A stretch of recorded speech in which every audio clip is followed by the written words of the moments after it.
All right, YouTube, what is going on? It is Zaya here from Zaya&TheSteelers back with another video. And in today's video, we are once again going to be talking about the potential for the Steelers to be trading for Deebo Samuel, Brandonaiyuk, DK Metcalf, Courtland Sutton, or honestly, any wide receiver under the sun. We are also going to be taking a look at more clips from OTAs, as this point in the offseason is very fun. We get to see all of the new faces. We get to see all of the new schemes, new coaches, new everything.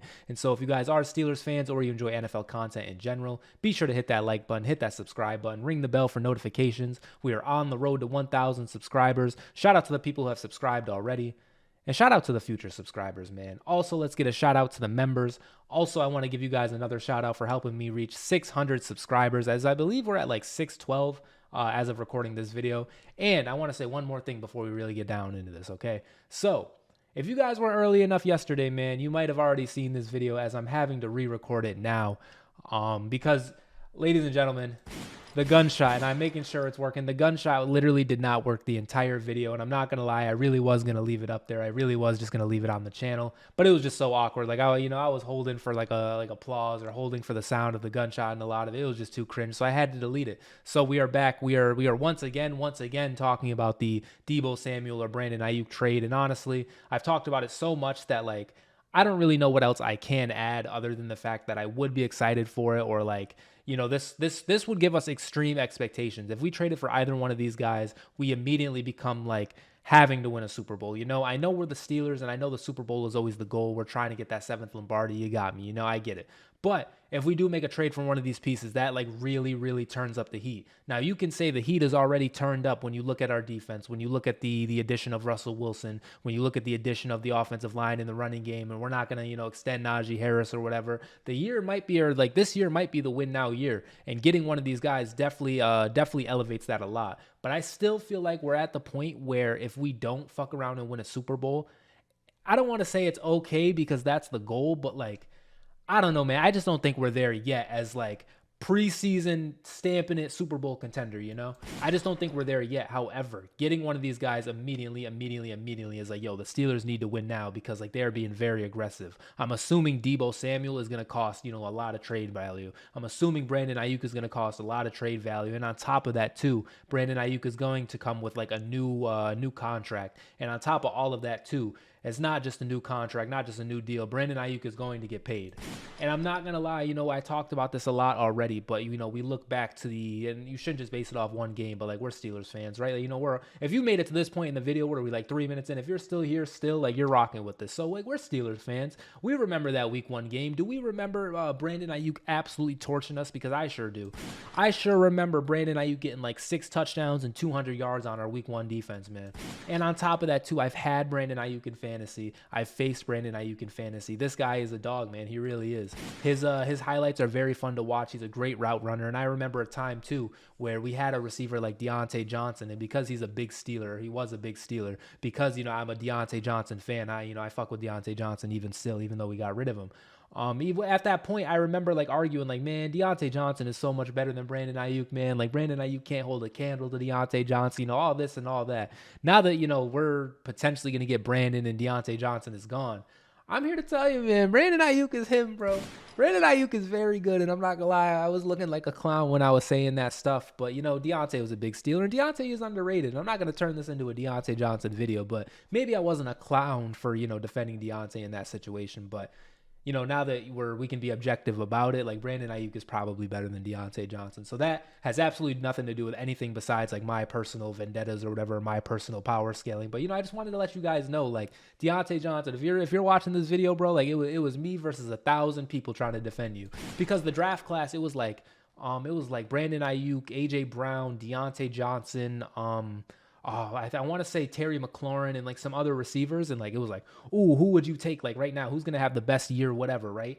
And nobody was saying, like, literally nobody was saying Diontae. And that made me, you know, want to like rep for my guy, Diontae. But like, this is about nothing, man. Brandonaiyuk is a dog. And, you know, if we do end up getting him, as I mentioned, the expectations go up. But at the same time, too, we get a very good player who's relatively young and ready for a new deal. And I know Pittsburgh fans, I know we're very conservative. I know, like, we don't like handing out max deals. I know we don't like trading for anybody. I know we don't like our coach. I know we don't like our culture. I've heard it all before. I get it. Mike Tomlin is a fraud. Somehow it just ties back into him. I get it. right? But this is the time where we have to make a move like this, man. You know, this to me kind of like it's almost like close to the Minka deal. And I know Minka really worked out for us. It really did. And we look at like a Devin Bush trade. Like this is another kind of like we gave up a lot of assets. Man, we did not give up a lot for Devin Bush, but that's neither here nor there. Like we look at the Minka trade and that one like really worked. And then the Devin Bush trade, that one like really didn't work, right? So like I get it. You know, I get why we can be shaky, but to me, this is the opportunity. This is the moment where we got to, empty the clip. And we look at the Steelers. I mentioned like, if we do this, like we put the expectations on ourselves. It's like a really, really, big deal that we're doing this. And like, we got to win a Super Bowl. Like that's what we're gunning for. We look at what we did in the offseason. What did we do, man? We took the quarterback we drafted 2 seasons ago in the first round at pick 20, and we shipped him the fuck out of here. We did not give a fuck about the pit helmet in the back. We did not give a fuck about the jersey that I bought. We did not give a fuck that the guy had a winning record. We did not give a fuck about this nor that. We did not give a fuck that like he was looking a little better post Matt Canada, and then he ended up getting hurt. And it is, and Mitchell Trubisky is the one who lost 3 straight. We didn't care. We were just like, Kenny, we're trying to do some shit, and you're not there right now. And to be honest, I don't think you're going to be. That's what the Steelers pretty much said. At the end of the day, it is what it is. He's the one who asked for a trade. He maybe could have sat behind Russ, but we brought in Russ because Kenny Pickett, it just wasn't a thing. Mason Rudolph, it wasn't a thing. Mitchell Trubisky, it wasn't a thing. You guys weren't where we wanted to be. And so now that I'm saying all this, now that I'm talking about the Brandonaiyuk trade and like how this adds, so much expectations to us, how this adds a lot of pressure to us to start winning, we might be putting that pressure on ourselves, man. This might be actually like what we're trying to do. We are really trying to be a preseason stamping on a Super Bowl contending team. And, this is like, it's been rumors for so long that it's possibly true. If by some chance the Steelers have just never contacted the 49ers have never contacted the Steelers, and Brandonaiyuk, he's just going to sit happy in San Francisco or whatever, and they're just going to sign a new deal, then cool. Right? But there has been real confirmed sources that the Steelers were trying to get a wide receiver in the draft. They were trying to get a wide receiver in like free agency and stuff. We were trying to get a wide receiver all offseason, and not just like a Van Jefferson, a Quez Watkins, which we did end up getting. But no, we were trying to trade for a stud wide receiver. And we look at the draft and we got someone like Roman Wilson, who is proven, I shouldn't say proven, but like who has been showing in the processes, in OTAs, that he is a dog and he is like a real asset to the team. We've been like putting it out there like, we want a wide receiver. If you're trying to trade for one, like let us know, hit us up. It really seems like we're about to be aggressive about this. It really seems like we're about to just empty the clip and go out and get a Brandonaiyuk or a Deebo Samuel. I feel like I've spent this whole time talking about Brandonaiyuk, but apparently Deebo Samuel is available too. I do want Brandonaiyuk more than Deebo Samuel. However, I'm not going to be like, no, we got Deebo Samuel. No, like Deebo Samuel, that's a banger receiver too. Like that's a very good pickup, and I still feel the same way about like the aggressiveness. I like the aggressiveness in this stance. DK Metcalf as well. I don't think he's necessarily like the go-to guy. I don't, not to say he's bad, but like I just don't think we have George Pickens already. I feel like they do kind of similar things. I'm not the most tapped in with the Seahawks, I will admit. So like if DK Metcalf is just a route running beat, like he's just him, like, oh, you got me. That's neither here nor there. But I think just in terms of like stud wide receivers we're going to trade for, Brandonaiyuk is definitely my favorite like candidate of them all. And I think Courtland Sutton, no offense to Courtland Sutton, is like my least favorite, because I'm saying all of this, right? Like I spent 8 minutes talking about this, but how many videos do I have where before this trade is even a thing, before like we even gave a fuck about this, do I still feel like, we're still a contending team? We could trade for none of these guys, and I still feel like we're a sleeper fucking team to go out and win the AFC North and the Super Bowl. Like I really still feel like we can do that without any of these trades. However, if we're going to do this, if we're going to like show how aggressive we are, if we're going to like, be this aggressive team, let's go out and get Brandonaiyuk, man. Like I really don't like what's the worst that could happen? I know the worst it could be really bad and like we suck and now we don't have a first or it could be. I get it, you guys got me, but it's probably not gonna happen, man. And like, how many other teams get to do shit like this before we finally get to do shit like this? Like if Brandonaiyuk gets traded for anything less than a first, it has to be to Pittsburgh, man. If Brandonaiyuk gets traded for anything less than like fucking 6 straight years of second round picks or something, because that's what's gonna happen. Team like the Tennessee Titans are gonna trade for him, and I don't, that's just a random team I thought of, but like someone's gonna trade for him and it's gonna be like a third and a fourth, and it's like, oh, scary hours in Tennessee, man. Like that's exactly what's gonna happen. It's just gonna piss me off. Overall points though, as I've mentioned, I feel like I have talked about this a bunch. I'm kind of half stepping it. Like I can see a future where we don't trade for him, and I still like the team. But I can also see a future where we do trade for him, and honestly, like it's a banger. Like I promise you guys, it's really a banger if we trade for one of these guys. And it's just been talked about so much. Like Omar Khan has been a very aggressive this offseason. We added Patrick Queen to a team that had already had the highest paid defense, that already had defensive studs. Like clearly, like I'm talking myself into this as I'm making this video. Clearly, like we are trying to win now, if not this year, then next season. Like clearly, and I think trading for a guy like Debo or Brandon like really propels us, really gives us a solid chance. But two, it's like a double-edged sword. It's like a gift and a curse, because like we do that and it's like boom, we're a good team, but all of a sudden like the room for error is done. Like bro, Russell Wilson, we don't care that you're on your third team in 3 years or 4 years or whatever. We don't care that you're up there in age. We don't care that this is a young offensive line. We don't care that our starting running back pretty much is getting dragged out for playing his position and playing it well. We don't care about like nobody will care about the potential like Cameron Hayward, who's getting up there and like he's kind of holding out from camp. I know it's not like a big drama filled thing, but there will like no excuses are possible if we trade for Brandonaiyuk and shit doesn't work, because like we'll first of all, like we talked about a Super Bowl. I know I got a lot of dip on my chip. We got to win a fucking playoff game first of all. If we go out and make this move, we have to win a playoff game first. And second, we have to win 2 playoff games, man, because Brandonaiyuk not only is going to cost a lot of trade assets, but he's going to come with a new contract. And I've mentioned I think he's definitely worth it. People get too.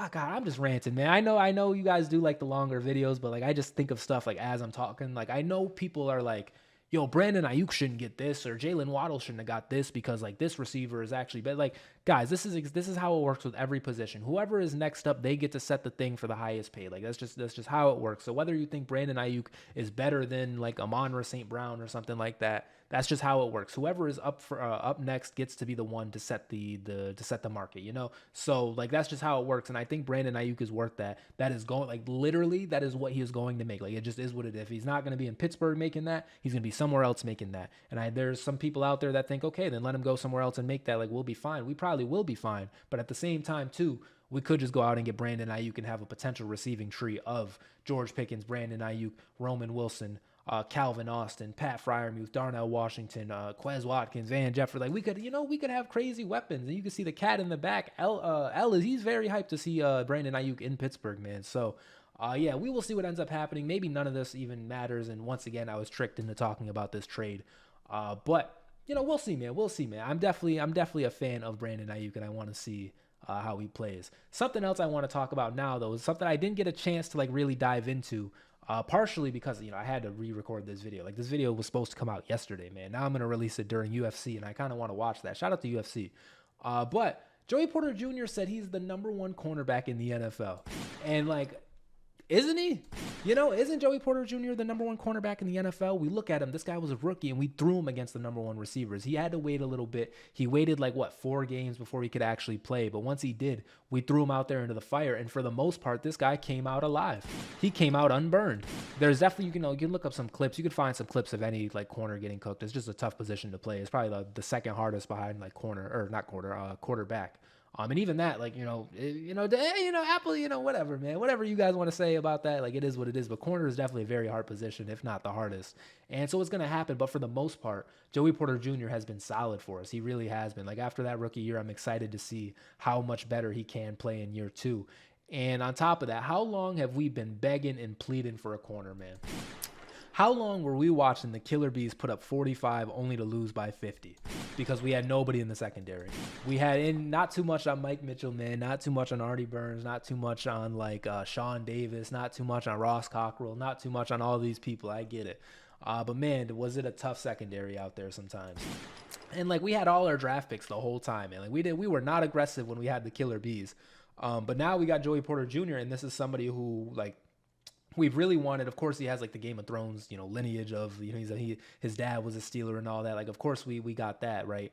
But two, the corner position on the Steelers is something that has been really talked about, really dove into, really deep dived. And it's should we have taken a corner in the first round before the draft even happened? That was a real thing. There was real Steelers fans who were yo, corner, we really need a corner. We should do this early and just get this lockdown secondary. And to me, It wasn't the worst idea, man. Like it really wasn't. And Joey Porter Jr. saying that, like we pair him with like a Kool-Aid McKinstry or something like that, you know, or Quinion Mitchell, just someone in the Nate Wiggins, like someone who was in the draft as corner. That was a real thing that was happening because it does look thin on paper, right? But then we really start to think about it. If we got the number one corner in the NFL, like that's a good start for you know, a secondary. And then we look at a guy like Dante Jackson, who also has been in practice guarding the number one receiver. You know, iron sharpens iron. I was sleeping on Dante Jackson. I'm not going to lie. I really haven't seen him play, and giving up somebody like Deontay Johnson to get him, I wasn't the happiest with. I have, you know, videos about it, but I've said in all of those videos, and the same thing I'm saying now is like, I really don't know. But now that I'm seeing him talk, now that I'm seeing him out there in OTAs and like videos of him and whatnot, I'm starting to dive in, or I'm starting to like believe in the Steelers cornerback room. And then we look at like a Corey Trice, who was hurt all year, but like in the OTAs session of the season last season, like he was blowing people away. Him and Joey Porter Jr. were on the same like kind of path, you know. And so we have him, and then we have like a Darius Rush who gave us a lot last year, who's a young player. It's like, you know, maybe we're sleeping on the corners in Pittsburgh, man. And we got the number one corner in the league, and like this is the best point of the season because like I can just get this take off, and it's like, why not? You know, why shouldn't I believe that our corner, Joey Porter Jr., isn't the number one corner in the NFL? Like, prove it. Prove that he's not, because he's proved that he is. You know, we remember that Ravens game where he locked up Odell at the end and got the pick. I remember watching against the Browns when he locked up Amari Cooper to pretty much win the game.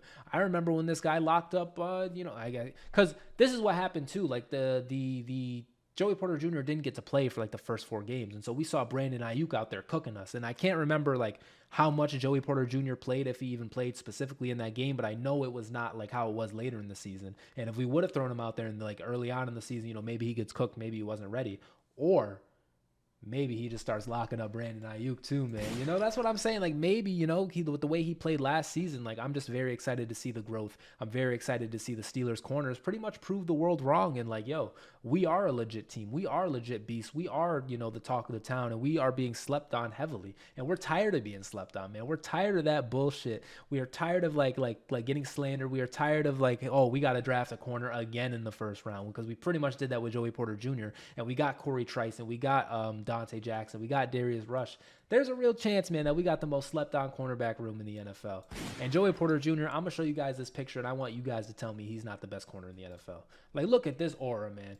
He looks fucking brolic right now. You see the muscles, you see the fucking the 20, even 24 looks good on him. You see the gloves. Like, man, how is this not the best corner in the NFL? Like, I'm supposed to see this picture as a Steelers fan. I got the sign, I got the sweatshirt, I got the hat up there. Like, I'm supposed to see this picture and be like, nah, he's not the best corner in the NFL, you know, like knowing damn well, you know, he might be, bro. He might be. And for like all the general NFL fans, for all the like maybe Steelers haters out there, is Joey Porter Jr. the best corner in the NFL?